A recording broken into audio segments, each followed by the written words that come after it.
Main ఆత్మ బంధువులకు మిత్రులకు మా మూర్తిస్ ట్రావెల్ సర్క్యూట్ ఛానల్ తరపున స్వాగత సుమాంజలి.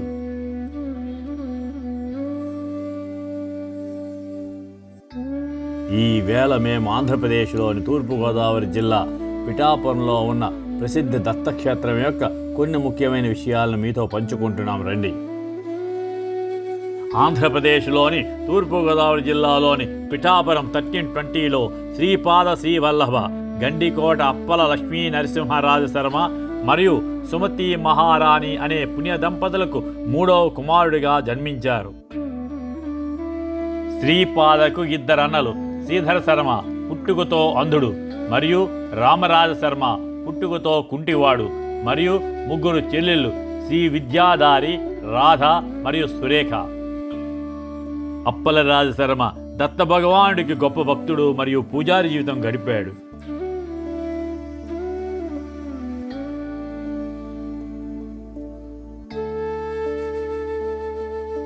శ్రీపాద శ్రీవల్లభ తాతలు భారతదేశంలోని ఆంధ్రప్రదేశ్ రాష్ట్రంలోని పల్నాడు జిల్లా మాలయాద్రి గ్రామానికి చెందినవారు.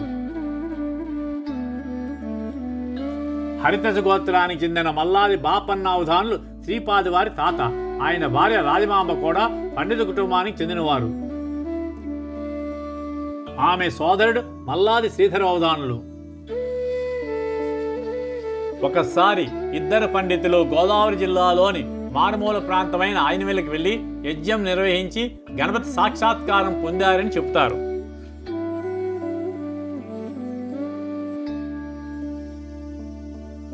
శ్రీపాద శ్రీ వల్లభ భగవానుడు జగద్గురు శ్రీ దత్తాత్రేయుని యొక్క మొదటి మరియు ప్రధానమైన అవతారము.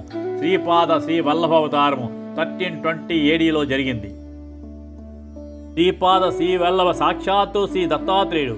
శ్రీ దత్తుడు మరియు శ్రీపాదుల మధ్య ఎటువంటి భేదాలు లేవు. అందుచేత శ్రీపాద శ్రీ వల్లభను శ్రీ దత్తుని ఆరాధించినట్లే ఆరాధిస్తే శ్రీ దత్తుడు ఇచ్చే ఫలితాన్ని ఆయన ప్రసాదిస్తాడు. తాను శ్రీక్షేత్ర పీఠికాపురంలో ఉన్నప్పుడే శ్రీపాద శ్రీవల్లభుడు తాను శ్రీ దత్తుడనని, త్రిమూర్తులంటే బ్రహ్మ విష్ణు మహేశ్వరులకు అతీతమైన ప్రత్యేకతని చాలాసార్లు చెప్పారు. మహాసిద్ధులను మహాయోగులను అనుగ్రహించడము మరియు విశ్వములో వారి ద్వారా ధర్మాన్ని నిలబెట్టడము ఆయన అవతార లక్ష్యం. అతని కర్మభూమి పిఠాపురము మరియు అతని తపోభూమి కురవపురము. ప్రస్తుతము కర్ణాటకలోని రాయచూరు జిల్లా కురవపూరు లేదా కురుగడ్డ అని పిలుస్తారు. అతని అవతారము పిఠాపురంలో ప్రారంభించబడింది మరియు కురవపురంలో పూర్తి అయింది. దత్తాత్రేయ భగవానుడు ఇక్కడ స్వయంభూగా ఉన్నాడు. అంటే ఆలయంలో ఉన్న విగ్రహము ఎవరూ చెక్కబడలేదు, బదులుగా అతను స్వయంగా కనిపించాడు. ఇతర దత్త క్షేత్రాలకు భిన్నంగా ఇక్కడ విగ్రహాన్ని పూజిస్తారు. క్రీస్తకం 1350 నుండి అప్పలరాజ శర్మ అంటే శ్రీపాద తండ్రిచే ఇక్కడ దత్తుడు పూజింపబడ్డాడని శ్రీపాద వల్లభ చరిత్ర రుజువు చేస్తోంది. దత్త కోసం ఒక ఆలయాన్ని నిర్మించబడింది మరియు ఒక ఔదంబరి చెట్టును కూడా నాటారు. దాని కింద మనం భగవంతుని పాదముద్రలు అంటే పాదుకలు చూడవచ్చు మరియు శ్రీపాద విగ్రహం కూడా ఉంచారు. శ్రీపాదునికి తెలియని ధర్మం లేదు, శ్రీవల్లభునికి సాధ్యం కాంతి ఏదీ లేదు. జ్ఞానము మరియు అజ్ఞానము ఏమిటో మనకు బోధించే పురాతన దృగ్విషయం ఆయన. శ్రీపాదుడు సజ్జనులకు సులభంగా లభించే బంగారునిది. భక్తుని బాధ శ్రీపాదుని కదిలిస్తుంది. శ్రీపాద శ్రీ వల్లభ అవతార కాలం చాలా చిన్నది, కానీ దాని ప్రాముఖ్యత ఇది దివ్యజ్ఞానులకు మరియు 7 ఋషులకు కూడా వివరించడం సాధ్యం కాదు. అతను అన్ని కనిపించే మరియు అదృశ్య శక్తులకు మద్దతుగా ఉంటాడు. అటువంటి మహానుభావుడు శ్రీపాద శ్రీ వల్లభను వర్ణించడము 1000 మంది ఆదిశేషునికి కూడా అసాధ్యము. శ్రీపాదుడు సజ్జనులకు సులభంగా లభించే బంగారునిది. భక్తుని బాధ శ్రీపాదుల్ని కదిలిస్తుంది.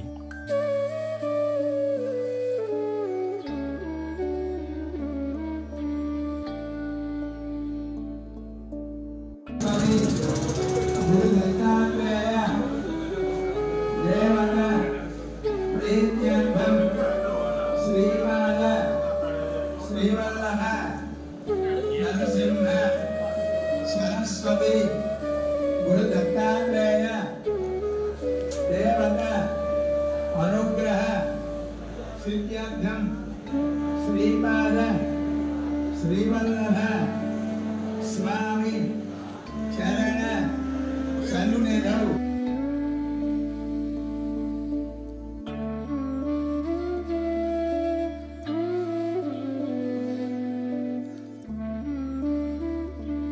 ఆయన పరిష్కరించలేని సమస్య లేదు, ఆయన అందించలేని వరాలు ఏమీ లేవు, ఆయన చేయలేని పనులు లేవు. ఇవి అతనికి చాలా సహజమైన విషయాలు.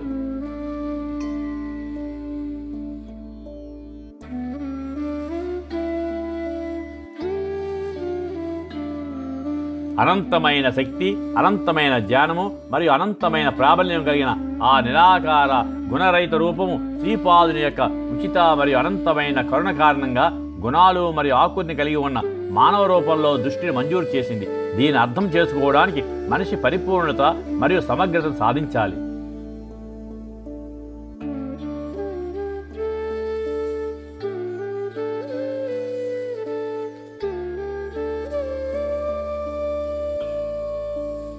ఎవరైనా ఈ దత్త దేవాలయానికి కోరికలు నెరవేరాలనే కోరికతో వెళ్తే వారు కొబ్బరికాయను తీసుకువెళ్లాలని మరియు పూజ చేసిన తర్వాత ఆ కొబ్బరికాయను భగవంతుడి విగ్రహం వెనక ఉంచుతారని స్థానికులు నమ్ముతారు. ఇలా దత్తం చేయడం వలన 3 నెలల్లో కోరిన కోరికలు నెరవేరుతాయని నమ్ముతారు.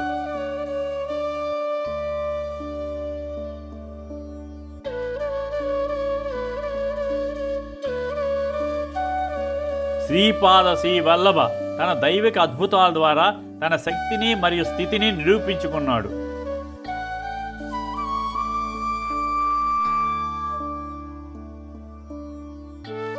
క్లిష్ట పరిస్థితుల్లో ఏమీ చేయకూడదో తెలియని సందిగ్ధ కొమ్ముల మధ్య చిక్కుకున్నప్పుడు, ఆకలి సమయాల్లో, పూర్తిగా అలసిపోయే సమయాల్లో, అప్పు ఇచ్చేవారి కష్టాల సమయంలో శ్రీపాద ఏకైక ఆశ్రయము.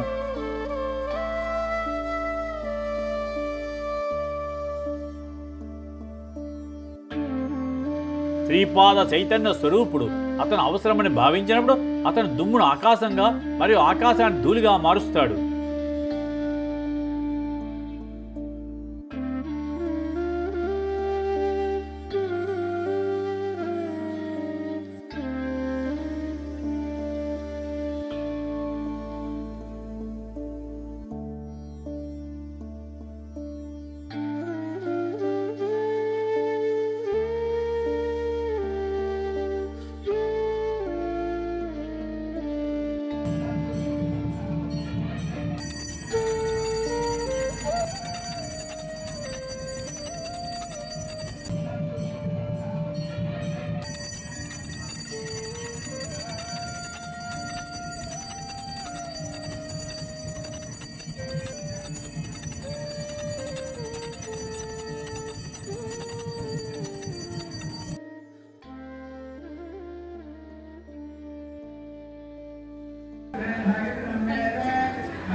చాలామంది భక్తులు వివిధ ప్రాంతాల నుంచి ఇక్కడికి వచ్చి పారాయణ చేస్తారు.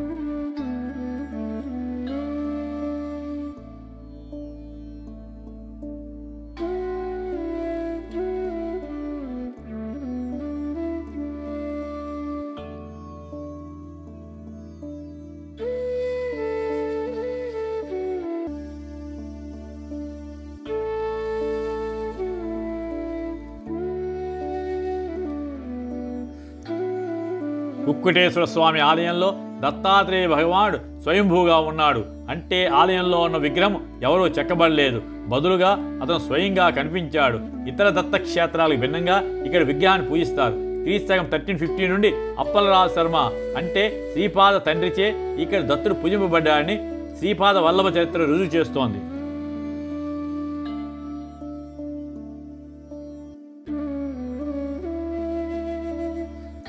1350లో అదృశ్యమయ్యే వరకు శ్రీపాదవారు కొరవపురంలోనే ఉన్నారు.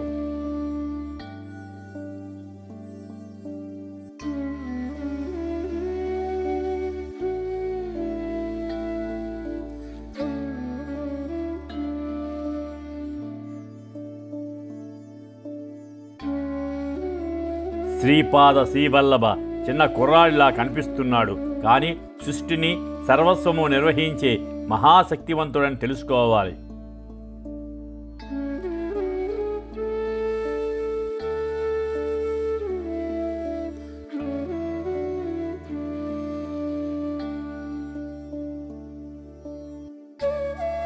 శ్రీపాద శ్రీవల్లభ మహాసంస్థానం వారు ఫ్రీ అకామిడేషన్ కూడా కల్పిస్తున్నారు. ముందుగా ఆన్లైన్లో బుక్ చేసుకుంటే మంచిది. మరియు ఉచితంగా బ్రేక్ఫాస్ట్, లంచ్ మరియు డిన్నర్ కూడా అందుబాటులో ఉంది.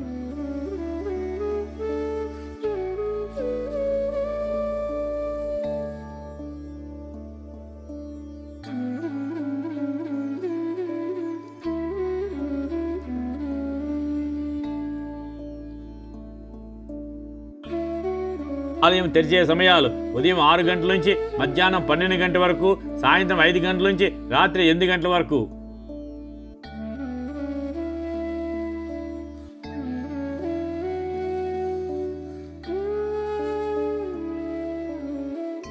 పిఠాపురం చేరుకోవడానికి అనేక రైళ్లు అందుబాటులో ఉన్నాయి. కాకినాడ, రాజమండ్రి, విశాఖపట్నం తదితర ప్రాంతాల నుంచి బస్సులు అందుబాటులో ఉన్నాయి.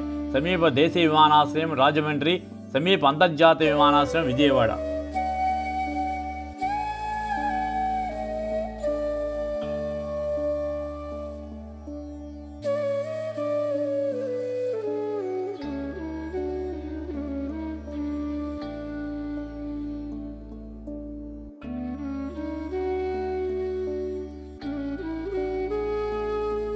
మీరు మా యొక్క ప్రతి వీడియోను చివరి వరకు తిలకించి తప్పక లైక్ చేయండి, షేర్ చేయండి, సబ్స్క్రైబ్ చేయండి.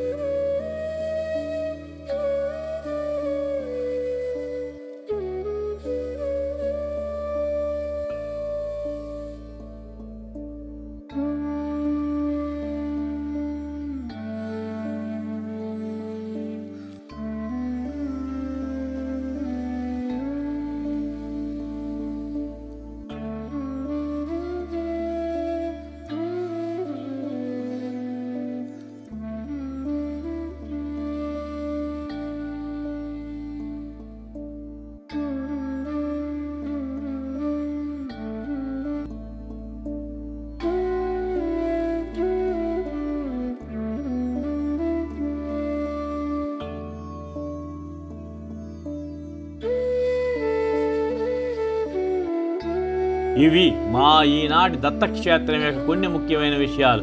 మరి ఒక సందర్శనాంశంతో మళ్ళీ కలుద్దాం. Thank you.